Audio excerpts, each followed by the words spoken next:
সম্মানিত viewers, মজিন short চ্যানেলেই আপনাদেরকে স্বাগতম। তো বন্ধুরা, ঠিক অনেকদিন অনিয়মিত থাকার জন্য আসলে আমি ক্ষমা প্রার্থী। তো আমরা এখন নিয়মিত যে কোনো ধরনের চাকরি বিজ্ঞপ্তি ও এডুকেশনাল ভিডিও নিয়ে প্রতিদিনই ভিডিও দেওয়ার চেষ্টা করব। তো আপনারা সঙ্গে থাকবেন। তো বন্ধুরা, আজকে কথা বলছিলাম ভূমি প্রশাসন প্রশিক্ষণ কেন্দ্রের ভূমি মন্ত্রণালয়ের চাকরি নিয়োগ বিজ্ঞপ্তি নিয়ে। বন্ধুরা, যেটির এই বিজ্ঞপ্তিটি প্রকাশ পায় 21শে মার্চ 2021 খ্রিস্টাব্দে। তো বন্ধুরা, এই চাকরিতে ন্যূনতম এইচএসসি পাশেই আবেদন করা যাচ্ছে এবং এই চাকরিতে আবেদন করতে আপনাদের কী কী প্রয়োজন হবে, কিভাবে আবেদন করবেন এবং অনলাইনে আবেদন করতে আপনাদের কী কী প্রয়োজন হবে, কিভাবে অনলাইনে আবেদন ফর্মটি পূরণ করবেন, কত টাকা আপনাদের আবেদন ফি জমা দিতে হবে, কোন ওয়েবসাইটটিতে গিয়ে আপনাকে আবেদনটি করতে হবে, সম্পূর্ণ বিষয়গুলোই আজ আমরা এই ভিডিওতে আলোচনা করব। তো বন্ধুরা, সম্পূর্ণ আবেদন প্রক্রিয়াটি জানতে এই ভিডিওটি না টেনে পুরোটি দেখার চেষ্টা করবেন। আশা করি আবেদনের সম্পূর্ণ প্রসেসটি সম্পর্কে ধারণা পেয়ে যাবেন। তো বন্ধুরা, কথা না বাড়িয়ে আজকের ভিডিওটি শুরু করা যাক। বন্ধুরা, কথা বলছিলাম ভূমি মন্ত্রণালয়ের চাকরি নিয়োগ বিজ্ঞপ্তি নিয়ে। তো এখানে পদ দেওয়া আছে একটি, যেটি হচ্ছে অফিস সহকারী কাম কম্পিউটার মুদ্রাক্ষরিক এবং বেতন দেওয়া আছে 9,300 টাকা থেকে 22,490 টাকা পর্যন্ত। তো আমরা দেখতে পাচ্ছি যে এখানে শিক্ষাগত যোগ্যতা দেওয়া আছে উচ্চ মাধ্যমিক সার্টিফিকেট সমান পরীক্ষা উত্তীর্ণ, ইংরেজি ও বাংলা টাইপিংয়ের গতি প্রতি মিনিটে যথাক্রমে 20 ও 20 শব্দ হতে হবে। তো বন্ধুরা, যে সকল জেলার প্রার্থীগণের আবেদন করার প্রয়োজনে সেটি এখানে উল্লেখ করা আছে, অবশ্যই আপনারা দেখে নেবেন। তো আমরা আরেকটি বিষয়টি বিস্তারিত দেখে নিই। ভূমি প্রশাসন প্রশিক্ষণ কেন্দ্রে রাজস্ব খাতের শূন্য পদে অস্থায়ী ভিত্তিতে বিধি মোতাবেক সরাসরি কোটায় জনবল নিয়োগের জন্য নিম্ন বর্ধিত পদসমূহের পাশে বর্ধিত শর্তে প্রাকৃত বাংলাদেশী নাগরিকদের নিকট হতে দরখাস্ত আহ্বান করা যাচ্ছে। তো বন্ধুরা, এই চাকরিতে আবেদনের যে প্রক্রিয়াটি আছে, যে শর্তাবলী দেওয়া আছে, সেই কিছু বিষয় আমরা দেখে নেব। তারপরেই আমরা দেখে নেব যে অনলাইনে এটিতে কীভাবে আবেদন করবেন এবং আবেদন করতে আপনাদের কী কী প্রয়োজন হবে এবং কীভাবে আপনি আবেদনের ফিটি জমা দেবেন। তো এখানে বন্ধুরা, যে নিয়মাবলী বা শর্তাবলী দেওয়া আছে, নিম্নবর্ধিত শর্তাবলী আবেদন ফর্ম পূরণ পরীক্ষা অংশগ্রহণের ক্ষেত্রে অবশ্যই অনুসরণ করতে হবে। এখানে দেওয়া আছে 31/3/2021 খ্রিস্ট তারিখে সাধারণ প্রার্থীর বয়সসীমা কিন্তু 18 থেকে 30 বছরের মধ্যে হতে হবে। তবে মুক্তিযোদ্ধা, শহীদ মুক্তিযোদ্ধার পুত্রকন্যা এবং শারীরিক প্রতিবন্ধীদের ক্ষেত্রে বয়সসীমা 32 বছর করা আছে এবং সেই সঙ্গে বলা আছে বয়স প্রমাণের ক্ষেত্রে অ্যাফিডেভিট গ্রহণযোগ্য হবে না।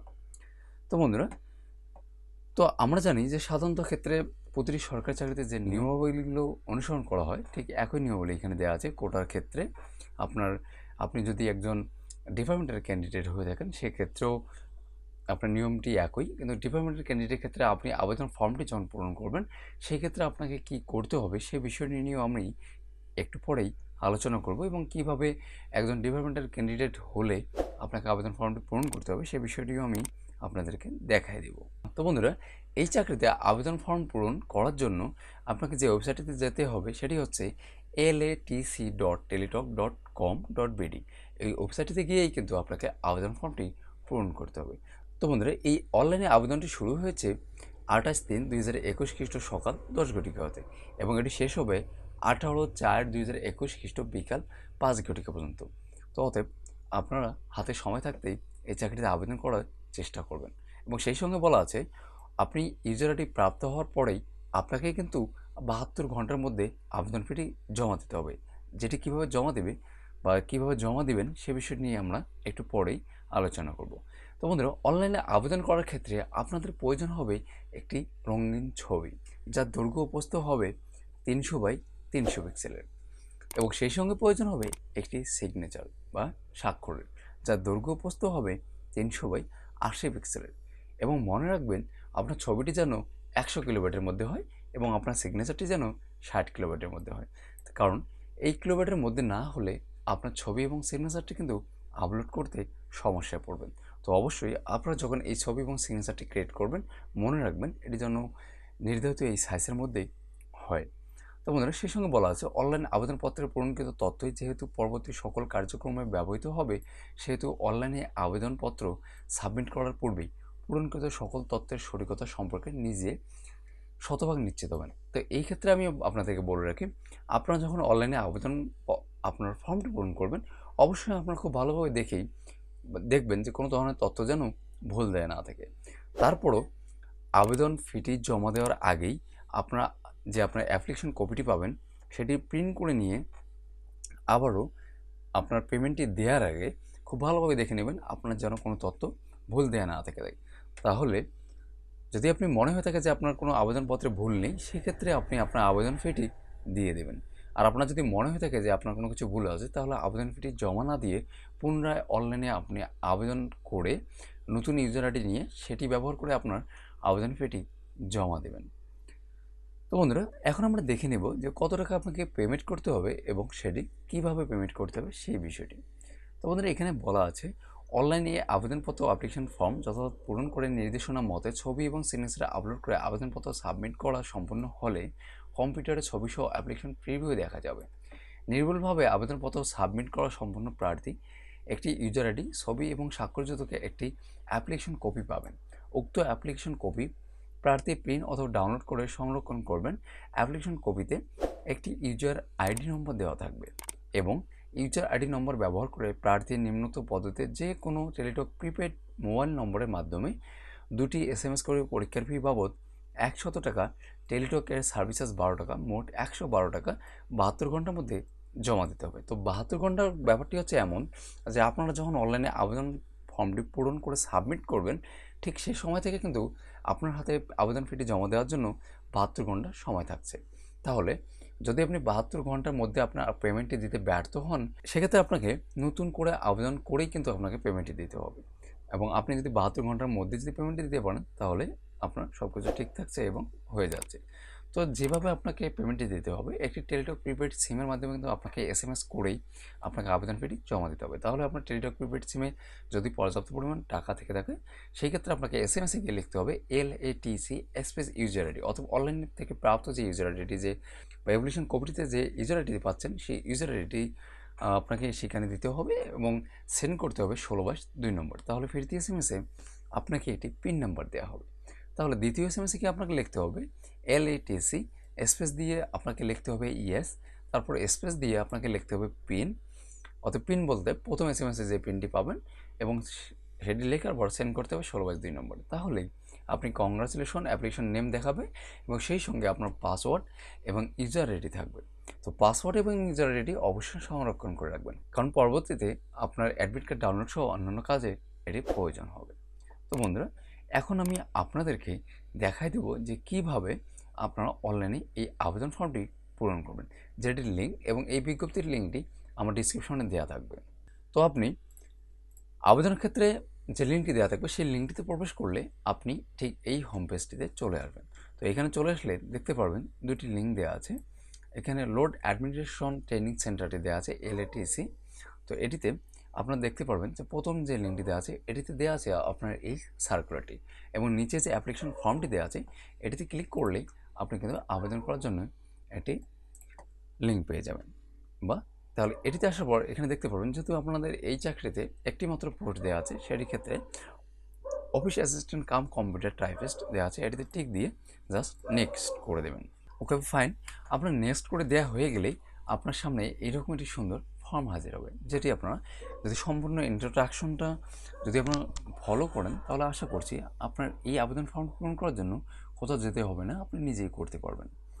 তো বন্ধুরা, আপনি কিন্তু মোবাইলেও এই আবেদন ফর্মটি পূরণ করতে পারবেন যদি আপনি খুব ভালোভাবে দেখেন বা আপনি বোঝার চেষ্টা করেন। তো প্রথমে এখানে দেওয়া আছে অ্যাপ্লিকেশন নেম, এখানে কিন্তু আপনার নামটি দিতে হবে, অথবা যার নামে আপনি আবেদনটি করছেন তার নামটি কিন্তু দিতে হবে। তো নিচে দিতে হবে ফাদার নেম, তারপরে যে নিচের নামটি দেওয়া আছে এটি হচ্ছে মাদার নেম, সেটি দিয়ে দেবেন।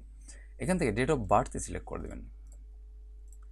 এখান থেকে ডেট অফ বার্থ সিলেক্ট করার পর নিচ থেকে জেন্ডারটি সিলেক্ট করবেন। আরেকটি বিষয় মনে করে দিই, এখানে যে স্টার চিহ্নিত ঘরগুলো দেওয়া আছে এটি কিন্তু অবশ্যই পূরণকৃত বা পূরণীয়, এটি পূরণ ছাড়া কিন্তু আপনার আবেদনটি সাবমিট নেবেন না।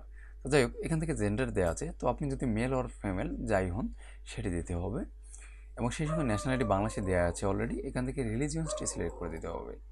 ঠিক আছে, তো ন্যাশনাল আইডি, তো আপনার এখানে 3টি ন্যাশনাল আইডি, পাসপোর্ট আইডি অথবা বার্থ রেশন, এখানে যে কোনো 3টি একটি দিয়ে কিন্তু আপনি আবেদনটি করতে পারবেন। তো সেই ক্ষেত্রে আপনি যেটি নেই সেখানে নো করে দেবেন। তো যেটি আপনি দিতে যাচ্ছেন সেটি ইয়েস করে দিয়ে এখানে জাস্ট আইডি নাম্বারটি দিয়ে দেবেন। তো আইডি নাম্বারটি দেওয়া হয়ে গেলে এখানে দেখতে পারবেন ম্যারিটাল স্ট্যাটাসটি দেওয়া আছে।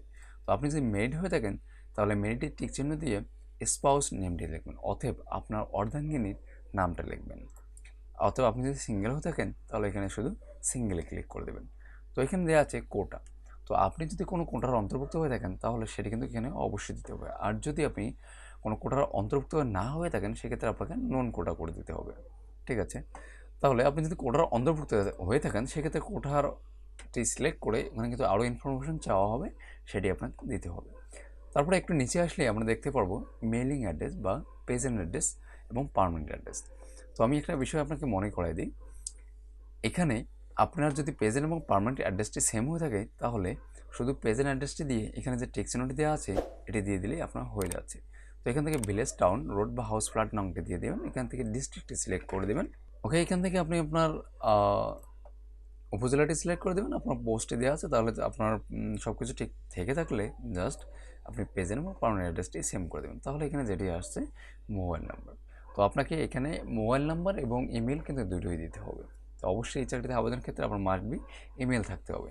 তো সেই ক্ষেত্রে এখানে আপনি আপনার মোবাইল নাম্বারটি দিয়ে দেবেন, মোবাইল নাম্বার, এবং দ্বিতীয় ঘরেও আপনি সেম নাম্বারটি দিয়ে দেবেন, এখানে মেলটি দিয়ে দেবেন।